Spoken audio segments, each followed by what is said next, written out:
సమయం 6:30 అయింది కనుక మనము ప్రభుత్వం అయితే 7 గంటలకే ముగించుకోవడానికి మనం సిద్ధపడదాం. 7 గంటల ఇచ్చుకోవడానికి సిద్ధపడదాం. మధ్యాహ్నం లేదని మీకు ప్రతి సంవత్సరం చొప్పున అందరం సంవత్సరం ఒకసారి కలుసుకోవడం అనేది దేవుని చిత్తమని. ఎందుకంటే మనం ఎవరైనా ఎలాంటి వారైనా ప్రభు ప్రేమని మనం పంచుకోవాలి. ప్రభువుని బట్టి మనం అందరం ఇక్కడికి వచ్చాం. నన్ను బట్టి కాదు, మిమ్మల్ని బట్టి నేను రాలేదు, మీరు బట్టి నా దగ్గరికి రావాలి. కాబట్టి మనం అందరం కూడా దేవుని బిడ్డలం. దేవుడు కూడా మన కోసం ఏం చేశాడంటే తన ప్రాణాన్ని త్యాగం చేశాడు. ఆయన పుట్టుక కష్టమే, మరణం కూడా కష్టమే. మనం కూడా ఏం చేయాలి? కొంత కష్టాన్ని మనం కూడా పంచుకోవాలి, ముందు రావాలి. ఒకసారి ఓ పాట ఏమంటే హల్లెలూయా స్తుతి విషయాలే మీ అందరికీ తెలుసు నాకన్నా ఎక్కువగా. యేసు ప్రభువు ఎందుకు పుట్టాడు, ఎవరి కోసం పుట్టాడు, ఆయన పుట్టడానికి కారణం ఏంటి అనేది కూడా మనందరూ తెలుసు. కానీ మనం ఏం చేయాలి అంటే ఆయన మార్గంలో నడవాలి. అది మనకు కావాలి. ఆయన మార్గాన్ని మనం కలిగి ఉండాలి. అప్పుడు ఆయన మనతో ఉంటాడు, మనకు కావాల్సిన సహాయము చేస్తాడు. కనుక దేవుడు పుట్టినటువంటి పుట్టుక ఎలాంటిది అనేది మనందరూ తెలుసు. ఇక్కడ పశువుల పుట్టి ఎక్కువ మంది ఉంటారంటే పశువుల పాక అనేటువంటి దాన్ని ఆలోచన చేస్తారు. బైబిల్లో అనేటువంటి దాని ఏంటంటే పశువుల తొట్టిలో పొరండ పెట్టేద్దాం అన్నాడు. పశువుల తొట్టి అంటే మనం కూర్చున్నటువంటి ఎత్తికల బాగుంటుందా, ఎలా ఉంటుంది? పశువుల తొట్టి అంటే ఎక్కడ ఉంటుంది? మన పిల్లలైతే హాస్పిటల్లో బాగా చూడరు. ఆ గవర్నమెంట్ హాస్పిటల్కి వెళ్తే వాళ్ళు చూడరు కనుక తల్లికి బిడ్డకి కూడా ఏమైంది చెప్పట్లా. ఎంత తెలుసు ఏమైంది? ప్రమాదం అయింది. డబ్బులు పోయినా పర్వాలేదు కానీ కార్పొరేట్ హాస్పిటల్లో జాయిన్ చేయమని చెప్తా ఉంటాం. ఆయన ఎక్కడ పుట్టారంటే పశువుల తొట్టులో పరుండ పెట్టారు అన్నాడు. పశువుల తొట్టి అంటే ఒక మాటకు అర్థం ఏంటంటే నీళ్లు తాగే తొట్టి అవ్వచ్చు, లేదనుకుంటే ఆ గేదెలో మేసేటువంటి ఒక సందు లాంటిది ఆయన. ఎందుకని అక్కడ పెట్టారంటే ఎందుకని పెట్టారో చెప్తారా? 2 సంవత్సరాలు పాత్రకి వెళ్ళాడు. ఎందుకు పెట్టారు అక్కడ? ఎందుకు అక్కడ పెట్టారు మీరు అని చెప్తారా? తెలిసి ఉండాలి మనకి. ఎక్కడ? సత్రంలో. ఖచ్చితంగా చెప్పారు. కొంచెం సగం వచ్చింది కొద్దిగా. సత్రం అనేది ఉంది. ఇప్పుడు ప్రస్తుతానికి సత్రాలు ఉన్నాయి. సత్రాలు దేనికి? ఇల్లు వాకి లేని వాళ్ళకి, పేదవాళ్ళకి, రోడ్ల మీద జీవించే వారికి, గృహాలు లేని వారికి సత్రాలు. కాబట్టి రాసినటువంటి మా మాట ఏంటంటే సత్రములు స్థలం లేనందున పశువుల తొట్టులు పొరండ పెట్టాను అని ఉంది బైబిల్లో.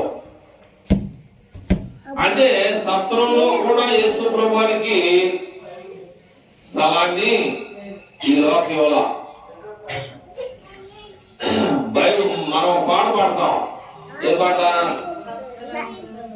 అందరికీ హృదయముంది యేసుకు చోటేది, అందరికీ హృదయముంది యేసుకు చోటేది, యేసుకు చోటేది, అవని అంతా ఆయనదే అయిన స్థలమేది, అవని అంతా ఆయనదే అయిన స్థలమేది, అందరికీ హృదయముంది యేసుకు చోటేది, అందరికీ హృదయముంది యేసుకు చోటేది, యేసుకు చోటేది. అవని అంతా ఆయనదే అంటే ఈ లోకమంతా కూడా ఆయనదే. కానీ మనమైతే స్థలం చాలేదు, కూకొని లేదు, కాలేదని చెప్పుకోండి, ఆ ఏమని అమ్మాయి అని చెప్పేసి మనం అనుకుంటాం. కానీ యేసు ప్రభువు ఏం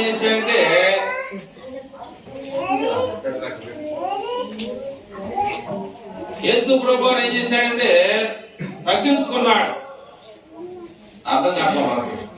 యేసు ప్రభువు వారి తల్లిదండ్రులు కూడా చేశారంటే తగ్గించుకొని ఏం చేయాలంటే సత్రములో స్థలం లేనందువలన పశువుల తొట్టులో ఆయన్ని పరుణ పెట్టినట్టుగా మనం లేఖనాలు చూస్తాం.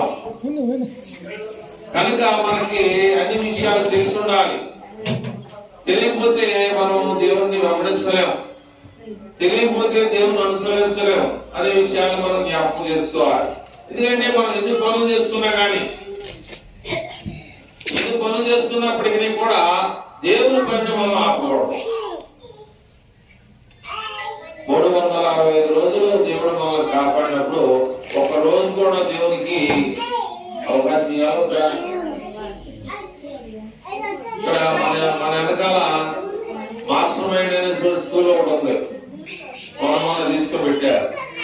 ఆయన హెల్త్ హాస్పిటల్లో ఒక రోజు తక్కువ సంవత్సరం ఉన్నాడు, ఒక్క రోజు తక్కువ సంవత్సరం హాస్పిటల్లో ఉన్నాడు. పాస్టర్లు అమ్మగారు అందరూ ప్రార్థన చేస్తే నేను దక్కానండి. అందుకని ఆయన మొన్న ఇక్కడ సెమీ క్రిస్మస్ చేశాడు. 5వ అయినప్పుడు కూడా సెమీ క్రిస్మస్ చేసి ఆ కార్డులో ఏం రాశాయంటే, సెమీ క్రిస్మస్ రోజున 100 మంది పాస్టర్లకి సన్మాన కార్యక్రమం, 100 మందికి సన్మానం. అందులో నేను కూడా నాకు సన్మానం చేశారు. పాస్టర్ తర్వాత వైట్ ప్యాంట్ వైట్ చొక్కా ఇచ్చారు, నాకు కూడా ఇచ్చారు. అంటే ఆయనకి ఏముందంటే కృతజ్ఞత. నన్ను దేవుడు మరణంలో నుంచి చచ్చిపోవాల్సిన నన్ను కాపాడాడు కనుక దేవుడు పాస్టర్లు ప్రార్థన చేశారు కనుక, అమ్మగారు ప్రార్థన చేశారు కనుక ఏ రాజకీయ నాయకుడు పిలిచి సన్మానం చేయకుండా పాస్టర్లే మీ సహాయం కావాలి, మీ హెల్ప్ అంటే మీ ఏమంటారు బ్లెస్సింగ్ అంటే తెలుగులో అర్థం ఏంటంటే మీ ఆశీర్వాదం కావాలని ఓన్లీ పాస్టర్స్ పిలిచారు. రాజకీయ నాయకులు కావడం ఇంకా మనకు తెలియట్లా. 5వ టైం కూడా 100 మందికి బట్టలు పెట్టడం, సన్మానం చేయడం, ఆ కార్యక్రమం వచ్చిన ప్రోగ్రాం జరగకపోతే మీరు ఆలోచించేది. కనుక మనం ఏదో ఇక్కడ సెలవు మనం రకాలైనటువంటి కష్టపడి మనం ఏదో త్యాగం చేస్తామని చెప్పేసి అనుకోవచ్చు. కానీ నీ కష్టం నువ్వు చేసుకున్నావు, దేవుని నువ్వు చేయాలి. ఆయన చేసేయంటే ఇంతకుముందు చెప్పాం మీకు, ఎందుకంటే ఎక్కువ మంది జనం వచ్చారు కనుక ఆ విషయం గుర్తవుతుంది. 4,50,00,000 రూపాయలు మా చిన్నప్పుడు చూడండి, చర్చి కాడ నుంచి వరుసనే దండలు లాగేవాళ్ళు తెలుసా, రెప్పలపాలు తెలుసా మీకు? రెప్పలపాలు చర్చి కాడ నుంచి మొత్తం గ్రౌండ్ వేడిగా ఎట్లా జరుగుతాడు, ఆ గ్రౌండ్ వేడిగా ఆ డబ్బులకి పెన్నులు కొట్టి 4,50,00,000 రూపాయల్ని ఆ గుడికి అలాగా దండలు పెట్టారన్నమాట. ఇచ్చేసి ఇచ్చాడు. ఏదో తీసుకుంటారో గుడ్డోళ్ళు తీసుకుంటారో ఎవరు తీసుకుంటారో తెలియదు. 4,50,00,000 రూపాయల్ని రెఫరపాలకి ఇచ్చాడు. రెఫరపాల ఖర్చు ఎంత? 4,50,00,000 అంటే 6 లక్షలు తక్కువ 5 కోట్ల రూపాయలు. పెద్ద అపార్ట్మెంట్ కొనుక్కోవచ్చు, ఆయన అద్దెలకు ఇచ్చుకోవచ్చు. ఎందుకని అంటించాడు? ఇల్లు కట్టుకోకూడదా? ఒక అపార్ట్మెంట్ కట్టింది కొనుక్కోకూడదా? కొనుక్కుంటే అద్దెలు రావా? ఆ అద్దె ద్వారా దాన కర్మ చేయొచ్చుగా. ఆయనకు ఆ రీతిగా దేవుడు ప్రేరేపించాడు కనుక ఆ విధానంలో ఆ రకమైనటువంటి సహాయం చేశాడు. మన స్థాయి మంది అంటే దేవునికి ఇచ్చే విషయంలో మనకు మించి చేయొచ్చు. యేసు ప్రభువుకి ఏమిచ్చారు జ్ఞానుడు?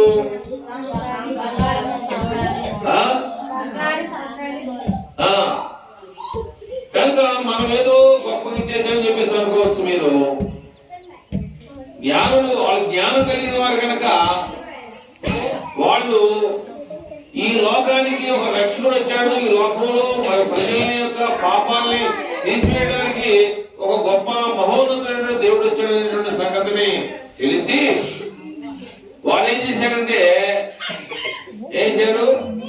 సాంబ్రాణి, బంగారం, బోళము దేవునికి ఏం చేశారంటే కానుకలుగా ఇచ్చారు. బంగారం, బోళం అంటే ఒక శుభ్రమైన ఒక సువాసన, ఒక మంచి సువాసన ఇవ్వడానికి. అది బంగారం ఏమవుతూ ఉండదు, బంగారం ఉండదు. అట్లాగే మనం ఇచ్చేటువంటి ఏదైనా కానీ ఆ ఫోటో తినేయచ్చు, కానీ బంగారం తింటావా? తిన్నాం. బంగారం అంటే ఖరీదైంది అనమాట. ఎందుకని ఆయన బంగారం కన్నా విలువైన వాడు. ఎవరో యేసు ప్రభు వారు బంగారం కన్నా విలువైన వాడు. అందుకని వారు ఏం చేశారు? జ్ఞానులు అనేటువంటి మాట కాదు, ఏంటంటే జ్ఞానం కలిగిన వారు. మీకు చెప్పాను ఒకసారి, ఎవరి జ్ఞానవంతురాలు తన ఇల్లు కట్టును అన్నాడు. 3 నాలు తన చేతులతో తన ఇల్లుని గోడ వెలుగును అని బైబిల్లో ఉంది, సామెతల గ్రంథంలో. కాబట్టి ఆ జ్ఞానం కలిగిన వారు ఏం చేశారంటే బంగారం తీసుకెళ్లారు ప్రభుకి. అట్లాగే జ్ఞానం కలిగిన వాడు ఏం చేశాడంటే 4,50,00,000 రూపాయలని దేవుని కానుకలుగా ఇచ్చాడు. అని ఆయన మన ప్రభుత్వం కాదు, మన స్థాయిని మనం పెంచుకోవాలి, మన స్థాయిని మనం దేవుడి దగ్గర పెంచుకోవాలి. మనుషుల్లో కాదు మనకు ఉన్నది పేరు. ఎక్కడ సంపాదించుకోవాలి? దేవుని దగ్గర. దేవుని దగ్గర మనం సంపాదించుకోవాలి. దేవుని దగ్గర సంపాదించుకునేటువంటి వాళ్ళు అబ్రహాం ఆయన సంపాదించుకున్నాడు. దేవుని దగ్గర పేరు సంపాదించుకున్న వాళ్ళు ఆయన పేరేంటి? దావీదు సంపాదించుకున్నాడు, యోబు సంపాదించుకున్నాడు. ఎందుకంటే ఎందుకు ఈ విషయాలు చెప్తామంటే దేవుడు పిలిస్తే పలికినటువంటి వారిల్లు. అబ్రహామా ఎక్కడున్నావంటే ఇక్కడే చిత్రంలోనే ఉన్నానంటాడు. పిలవగానే ఆ యొక్క పనులను విడిచిపెట్టేసి దేవుని పని చేసినట్టుగా అబ్రహాం బైబిల్ చెప్తా ఉంది. అలాగే యోబు కూడా చాలా కష్టాల్లో నుంచి ఆ దేవుడు ఉన్నదంతా పోయినా కూడా ఆయన దేవుని విడిచిపెట్టాడు. దేవుని కోసం ఆయన త్యాగం చేశాడు కనుక తిరిగి మళ్ళా పోయిందంతా కూడా దేవుడు ఇచ్చాడు. ఎందుకని? దేవుళ్ళు నిలబడటం ద్వారా, దేవుళ్ళు కదలకుండా ఉండటం ద్వారా, నా మాట మీద నా వ్యక్తి నా దగ్గరే ఉన్నాడు, ఎటు పోలేదని చెప్పేసి సాతాను సిక్కులు పెట్టా, సాతాను అనేకమైనటువంటి కష్టాలు పెట్టడానికి కూడా యోబు దేవుని విడిచిపెట్టాల. అందుకని ఆ ఆస్తి కోసం ఆయన చూడలేదు, కానీ దేవుని కోసం ఎదురు చూసాడు కనుక పోయిందంతా కూడా మళ్ళా తిరిగి దేవుడు ఆయనకి ఇచ్చాడు. ఫిలిప్పీయులకు రాసిన పత్రికలో కూడా పౌలు అంటాడు, చదవద్దు. ఏమంటాడు ఆయనంటే తన వెనక ఉన్న వాటిని ఎంతో సమానంగా చూసాడు మీరు చెప్పాలి. వద్దు, గతం ముందు నేనేం చెప్పేయాలి, ముందుకు నేను ఎలా వెళ్ళాలి. గతాన్ని మనం చూసుకోకూడదు, జరిగిపోయింది మనకు వద్దు. నేను ఇంకా ఏ స్థితిలోకి రావాలి, ఇంకా స్టెప్, ఇంకా ఏ స్టెప్ నేను పెరగాలి అనేటువంటి దాన్ని అపోస్తలుడు పౌలు ఫిలిప్పీయుల సంఘానికి చక్కని మాట చెప్తా ఉన్నాడు అనమాట. నా వెనక ఉన్నట్లన్నింటినీ కూడా పెంటతో సమానంగా పెట్టుకొని ముందున్న దాని కొరకు ఆయన ఎగిరిపడ్డాడు. మనం ఏం చేయాలంటే కొన్ని విషయాల్ని విడిచిపెట్టేసేయాలి. అన్ని పట్టుకుంటే మనకి దేవునికి దూరం అయిపోతాం. కాబట్టి దేవుని బిడ్డలుగా అనిపించుకోవడం మంచిదే, కానీ కొన్నింటిని మనం అవలంబించాలి, కొన్ని విడిచిపెట్టేయాలి. అందుకని దేవుడు మనకి ఇచ్చినటువంటి విధానం ఏంటంటే ఇక్కడ 11 వచ్చిన మనకి బాగా చదువుతూ ఉంటారు. దేశంలో ఉన్నటువంటి ప్రజలందరూ కూడా బైబిల్లో 2వ అధ్యాయం లోకస్వామి 11వ వచనంలో మనందరూ ఎక్కువగా చదువుతూ ఉంటాం అన్నమాట. దావీదు పట్టణమందు నేడు రక్షకుడు మీ కొరకు పుట్టి ఉన్నాడు, ఈయన ప్రభు అయినటువంటి క్రీస్తు. దానికి ఇదేమి కానవాలు. ఒక శిశువు పొత్తిగుడ్డలతో చుట్టబడి ఒక తొట్టిలో పండుకొని ఉండుట. చూసారా, ఒక తొట్టిలో పండుకొని మీరు చూస్తారని వారితో చెప్పారు. వెంటనే పరలోక సైన్య సమూహము ఆ దూతతో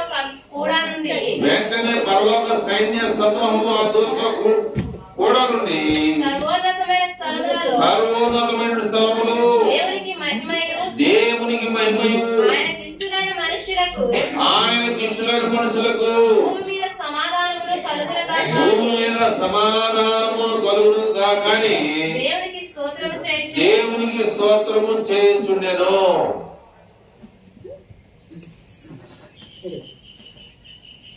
ఏందాక ఎలా ఉండాలంటే ఏముంటాలే మా బాధలో ఏం చెప్తాం, పుష్ప ఏం చెప్తాం, మా బాధలో అనేటువంటి పరిస్థితులు ఉండేవాళ్ళు ఉన్నారన్నమాట.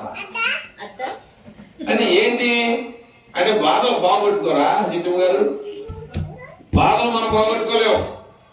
ఒకవేళ మీరు బాగొట్టుకుంటారా కానీ అవి బాగొట్టుకోలేము. ఆటోమేటిక్ గా వచ్చేస్తాయి, ఆటోమేటిక్ గా తెలియకుండా వచ్చేస్తాయి. శోధనలో ఆటోమేటిక్ గా కనబడకుండా మనకి తెలియనిది వచ్చేస్తా ఉంటాయి అన్నమాట. అందుకని ఇక్కడ ఏమన్నాయంటే ఎవరికి సమాధానం, శాంతి ఎవరికి?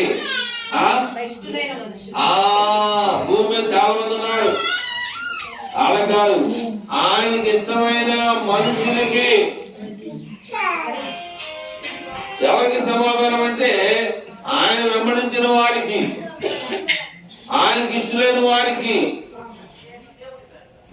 అందరూ ప్రేమించవచ్చు దేవుణ్ణి అండి. దుర్గమైతే 4 ఇంకోటి లేపింది మమ్మల్ని. సింపల్ రెప్పకాయ ఉంది ఇక్కడ మా మధ్యలో. రెప్పకా ప్లస్ అంతే ఎక్కడ ఉందా? 4 ఇంటికి వచ్చి లేపి మా నిద్ర కూడా పోనీ కూడా చేశారు అనమాట. పొలం గారు సత్యవరం గారు పాపం లేపాడు. ఇప్పుడేమో దుర్గమ్మ వచ్చేసి లేపింది అనమాట. ఫోన్లు చేసి మేము లేపాము. ఎంత సార్లు ఫోన్ చేసినారు ఎట్లాగా దేవుడి కోసం సంవత్సరానికి ఒకసారి ఉన్న సమయాన్ని కేటాయించకపోతే సోమేశ్వరం గారి ముందు వచ్చాడు. వస్తాడు, ఎప్పుడు వస్తాడు సోమేశ్వరం ఇంటికాడు. ఆదివారం కంపల్సరిగా నిద్ర కూడా పక్క పెట్టుకొని వచ్చేస్తాడు. నిజంగా అబద్ధం కాదు. ఆయన ఇంటికాడు ఉన్నాడు ఆదివారం నాడు కంపల్సరిగా వస్తాడు. నేను చాలాసార్లు అడుగుతూ ఉంటాను కానీ ఆదివారం అక్కడ వెళ్ళలేదు కాబట్టి ఆయన అక్కడ ఉండాల్సి వస్తుంది. లేదనుకుంటే ఖచ్చితంగా ముందే వస్తాడు. అట్లా ఎందుకంటే నా కోసం కాదు, మనం దేవుని కోసం రావాలి. నువ్వు ఎంత తెచ్చినా ఎంత ఇచ్చినా దేవుని దగ్గర ముందుండాలి. యేసు ప్రభువు వారు చనిపోయిన తర్వాత సమాజం చేపట్టి తిరిగేసిన తర్వాత ఎవరున్నారు? ఏ మరి ఎందుకుంటా? ఎందుకంటే ఆమెకు దేవుడి మీద ఇష్టం ఉంది. దేవుడిని నేను చూడాలి, దేవుడిని నేను ఆయన ఎప్పుడు తెలుస్తాడో నేను ముందే చూడాలని చెప్పేసి తీర్మానం చేసుకుంది. కానీ ఆమె తీర్మానాన్ని కూడా దేవుడు ఒమ్ము చేశాడు. అందరికన్నా విభోలుగా లేచాడు, అందరికన్నా ముందే లేచాడు. అట్లాగా మనం దేవుని కోసం మనం రావాలి. వచ్చి మన కుటుంబాలను ఏం చేయాలంటే దేవుని ద్వారా బాగు చేసుకోవాలి, దేవుని ద్వారా అభివృద్ధి చేసుకోవాలి. దేవుడు ఇచ్చేటువంటి ఆశీర్వాదాలు మనం ఏం చేయాలంటే పొందుకోవాలి. అందుకని ఇక్కడ ఏమన్నాంటే సర్వోన్నతమైన స్థలములలో దేవునికి మహిమయు ఆయనకి ఇష్టమైన మనుషులకు భూమి మీద సమాధానము కలుగునుగాక అన్నాడు. ఆయనకి ఇష్టమైన వారికి అందరినీ దేవుడు ప్రేమిస్తాడు. దేవుడు ఎవరైతే ఎక్కువగా ప్రేమించాడో వాళ్ళకి ఎక్కువ సహాయం చేస్తాడు. అందుకనే దేవుడు అంటాడు ఓ మాట, అపోస్తుల కార్యాల గ్రంథం 8వ అధ్యాయము, అపోస్తుల కార్యాలు 8:30-35 అవుదాం. ఎందుకు చదివి ముంచేసుకుందాం, 5 నిమిషాలు ముంచేసుకుందాం, సమయం అయిపోతుంది. అపోస్తుల కార్యాలు 8 దగ్గరకు పరిగెత్తుకొని పోయి అతడు ఎవడైనాను 30, 31. ఫిలిప్పు దగ్గరకు పరిగెత్తుకొని పోయి అతడు ప్రవక్త రోమిలకు రాసిన పత్రిక అదేనా? రోమా పత్రిక 8, 30, 31 చూడు. రోమా పత్రిక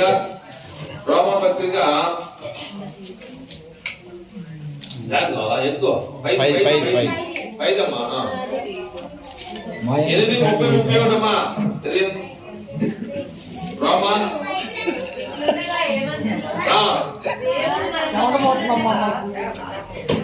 ఒకసారి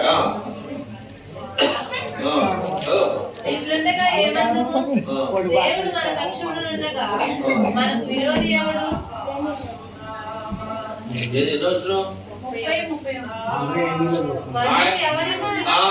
అది కావాలి. మరియు ఎవరిని ముందుగా నిర్ణయించానో చూడండి, నీ పేరు రావాలి అక్కడికి. అర్థమైందా? నీకు గిఫ్ట్ ఇవ్వాలని నీ పేరు ఉంటే పిలుస్తాడు అక్కడికి. అక్కడ ఏమని రాశాడు? మరియు ఎవరిని ముందుగా నిర్ణయించానో ఎవరిని ముందుగా నిర్ణయించి పేరు రాశాడో వారిని పిలిచాను. అదవుతుంది వాక్యం. నిన్ను పేరు అందరిని పిలవడు. అది చాలా మంచి ఏమన్నానంటే మంచి వాక్యం అన్నమాట. అది నాకు రాట్లా. ఏమంటారు? మంచి వాక్యం. ఏమన్నా ఎవరిని ముందుగా నిర్ణయించను అంతేగాని అందరిని పిలవడు. నేనుగా చెప్పేది బైబిల్ చెప్తుంది అక్కడ. ఎవరిని ముందుగా నిర్ణయించాడు ఆ నిర్ణయించిన వ్యక్తిని పిలుస్తున్నాడు. కానీ నా పేరు రాలేదని చేపించేటప్పుడు అని పోటాడడం కాదు. నీ పేరు అక్కడ రాయబడాలి. నా పేరు ఎందుకు రాయలాడు? నా పేరు ఎందుకు రాయబడడం నేను కారణం ఏంటో తీసుకురావడం కాదు. ముందుగా నువ్వు ప్రిపేర్ అయి ఉంటే నీ పేరు రాస్తాడు అక్కడ. అదో నేను చెప్పేది ఏమన్నా తెలుగులో చెప్తున్నాను అతను కారణం. నీ పేరు పిలవలేదంటే చివరి దాకా నా పేరు అని చెప్పేసి నువ్వు అనుకోవచ్చు, గుణాయించుకోవచ్చు. కానీ నీ పేరు నిర్ణయించాలా. నీ పేరు నిర్ణయించబడదు అక్కడ. నీ పేరు రావాలి అక్కడికి. అక్కడ ఒక అమ్మాయి ఉంది స్కూల్లో, కీర్తి టీచర్. అతని పేరు వస్తున్నా నా పేరు అట్లా. వెంటనే నన్ను గమనించింది. నన్ను గమనించిన నా పేరు అక్కడ రాపించింది. అందులో నన్ను పిలిచారు. అట్లాగా వాక్యం ఏముందంటే ముందుగా ఎవరిని చదవమా. మరియు ఎవరిని ముందుగా నిర్ణయించాను వారిని పిలిచాడు. ఎవరిని పిలిచాడు? వారిని నీతిమంతులుగా తీర్చెను. ఎవరిని నీతిమంతులుగా తీర్చెను? వారిని ఏం చేశాడంటే మహిమపరిచాడు. దేవుడికి స్తోత్రం కలుగుగా కానీ చెప్పినట్టుగా హల్లెలూయా స్తుతి మహిమ. అప్పుడు ఏం చేశాడంటే అనేక విధాలుగా దేవుడు ఏ పని పాట చేయకుండా 519లో వచ్చిన నేను పాడతాను నెంబర్లో పాటలో 519 నెంబర్లో ఒక పాట వచ్చినట్టు నేను పాడాలని నేను అనుకుంటున్నాను. ఏమిటి ఆ పాట అంటే ఆకాశము నుండి మన్నాను గణించిన దేవుని స్తుతించెదము. ఆకాశము నుండి మన్నాను పంపిన దేవుని స్తుతించెదము. బండలోని మధుర జలము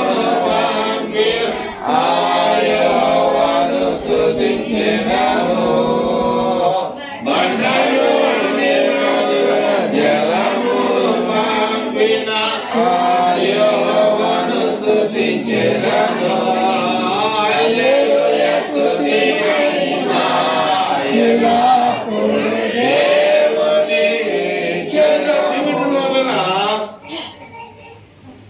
ఆనాడు నీళ్లు కావాలన్నా ఆహారం కావాలన్నా ఇశ్రాయేలు ప్రజలకి దేవుడు మన్నాను కురిపించాడు. ఏం పని చేయలేదు. ఎందుకంటే నా జనాంగం నా బిడ్డలు కరువు కాటకాలు ఉండకూడదని చెప్పేసి దేవుడు మోషే ద్వారా ప్రార్థన చేస్తే ఆకాశంలో మన్నాను కురవబడింది. ఆ తర్వాత మంచినీళ్ళు కావాలని అడిగారు. మోషే చిత్తం రాయంటే నీ చేతిలో ఉందన్నాడు, కర్ర ఉందన్నాడు. ఆ కర్ర తీసుకొని బండలు కొట్టు అన్నాడు. బండలు కొడితే నీళ్ళు వచ్చింది. కనుక ఏం కష్టం లేనటువంటి పనుల ద్వారా దేవుడు అద్భుతాలు జరిగించాడు. ఇవన్నీ కూడా మనకు తెలిసింటేనే మన దేవుడు దీవిస్తాడు. ఇవన్నీ మనము అనుసరిస్తేనే దేవుడు మనను ఉన్నత స్థితిలో తీసుకుంటాడు. పెంట గొప్పలో ఉన్న వాళ్ళని కూడా దేవుడు పైకి తీసుకుంటాను. బైబుల్ చూస్తాను, టైం లేదు, ఏడైపోయింది. పెంట గొప్పలో ఉన్న వాళ్ళని కూడా తీసుకొస్తాను కానీ వాతావరణం అది నేర్చుకోవాలి. నువ్వు రావడానికి పెంట గొప్పల నుంచి బయటికి రావాలని అనుకుంటున్నావు లేదో నాకు తెలియదు, నీకు తెలియాలి. ముందుగా ఎవరు నిర్ణయించాడు వాళ్ళ పేరు పిలుస్తాడు. నా పేరు పిలవట్లా, నా పేరు పిలవట్లేదంటే కుదరదు. కానీ నీ పేరు అక్కడ రావాలి అంటే నువ్వు ముందుగా అక్కడ రావాలి. నీ పేరు అక్కడ ఎంటర్ చేస్తేనే అక్కడ యేసు ప్రభు వారి యొక్క ప్రజా సంఖ్య బైబిల్ ఉందా? ప్రజా సంఖ్య రాశారా? మై ప్రజా సంఖ్య రాశారా? ఎక్కడ రాశారు? ఎవరున్నారు బైబిల్? యేసు ప్రభు వారు ఈ లోకానికి రాజు వస్తున్నాడని చెప్పేసి ఏ రోజు రాజా చేశాడు? ప్రజా సంఖ్య రాశాడు. ఎందుకు రాశాడు? ఒక ఆయన కోసం మౌకుల మాత్రం చంపేమన్నాడు రాజు. ఒక యేసు ప్రభు వారు ఎక్కడున్నాడు తెలియదు. అందుకని మౌకులను చంపేస్తే ఆయన ముందు చచ్చిపోతాడు అనుకుంటాడు ఆయన. కానీ ఆయన మానవుడు కాదు. ఆయన మనిషిలో పుట్టాడు కానీ మానవుడు కాదు. కానీ మనము ఇక్కడ ఆదిముడు జ్యోతి జరిగింది, తర్వాత ప్రశాంతి జరిగింది వాక్యం. అదేంటి అంటే ఆ ప్రవక్త అంటే ముందుగా చెప్పాడు యేసు అనేటువంటి ఆయన లోకాన్ని పుడతాడు, మానవాళ్ళని రక్షిస్తాడు, మానవాళ్ళ యొక్క పాపాలని పరిహరిస్తాడు, మానవాళ్ళ యొక్క బరువులన్నీ కూడా తీస్తాడని చెప్పేసి వాళ్ళిద్దరు ఎదిగినటువంటి విషయాల్లో ప్రవక్తలు ముందుగా పలికినటువంటి విషయాలు. యేసు ప్రభు వారు ముందుగా వస్తాడని ప్రవక్త ద్వారా చెప్పబడిన మాట. అర్థం ఏంటంటే నేను ఇక్కడ మన చర్చి ఇరుగవుతుంది కనుక ఒక చర్చి కట్టాలని అనుకున్నట్టుగా ప్రవక్త పలికిన మాట ఆ యేసు ప్రభు కనుక ప్రియమైనటువంటి వాళ్ళారా, దేవుడు మనందరూ ప్రేమించి మన కుటుంబాలను ప్రేమించి మనమందరం కూడా ఒకే గుడిలో ఉన్నవాళ్ళుగా, ఒకే గ్రామస్తులుగా, ఏ గ్రామంలో పడలేదు, అందరూ ఒక దేవుడి ప్రేమలో మనం వచ్చాం కనుక ఆ విధానంలో ప్రతి సంవత్సరం, ప్రతి ఆదివారం, ప్రతి రోజు కూడా అందరూ పరకలింపులు, మర్యాద విధానం అంతా కూడా దేవుడి ద్వారా మనం సంపాదించుకోవాలి. ఎలాగంటే బైబిల్ చెప్తుంటే సహోదరుడు ఐక్యత కలిగిన కూర్చోడం ఎంత మేలు, ఎంత మరోవారు అన్నాడు. అంటే ఐక్యతలో ఏముంది? ఐక్యతలో ఏముంది? తర్వాత సహోదరుడు ఐక్యత కలిగి నివసించుట ఏంటి? మేలంటే మనకు రావటం. ఎవరన్నా ఇని దేవుడు ఇని ఎవరన్నా కానీ దాన్ని ఏమంటారంటే మేలు. అంటే ఒక కార్యం జరిగిన దాన్ని మేలు అంటాం కదా. ఐక్యతలోనే మేలు ఉంది. ఇంకా నువ్వు దేవుడిని బాగా ఆరాధిస్తే ఇంకేమో ఎంత ఉంది? అది మనం ఏం చేస్తామంటే చేయలేకపోతాం. ఏం చేస్తాం? చేయలేకపోతాం. అందరూ సొంతం ఎక్కడ మనం మేలు దేవుడికి మేలు చేయలేకపోతాం. అప్పుడు ఆయన మనం మేలు చేయట్లా. దేవుడు సాయం చేయలేదు మనం బాగుంటుందా? ఎందుకంటే నువ్వు ఆయన మేలు చేయాలి.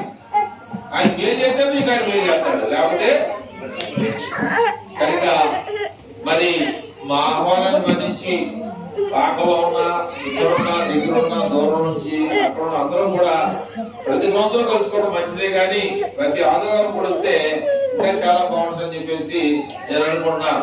ఎందుకంటే మన పనికి వెళ్తే మత్తలు వేస్తే కూల్ వస్తుంది. పని కాకపోతే మత్తలు చేస్తారా వేడిగా? ఆయన ఏమంటే ఒకరోజు జల పెట్ట కట్ చేస్తారంట. ఒకరోజు తెలియమ్మా పెళ్లికి వెళ్తారంట దాంట్లో కానీ కూలి నీకు రోజుకి ఎంత పడుతుందో కట్ చేస్తాం. ఈ కూలి కావాలి, ఈ లోకంలో ఆనందంగా జీవించాలంటే ఒక రోజు దేవుడికి ఆదివారం కేటాయించండి, 6 రోజులు తీసుకో, 7 రోజు దేవుడికి 5 రోజుల్లో తీయాల్సిన అవసరం. గంట పాటలు అయిపోయినా కదా, లేదా వాక్యం చెప్పేటప్పుడు రా, వాక్యం బాగుంటుంది ఇన్ని ఇందాకరా, పాటలు వదిలిపెట్టి. అయితే ఆరాధన ఏంటంటే 5 భాగాలు ఉంటాయి.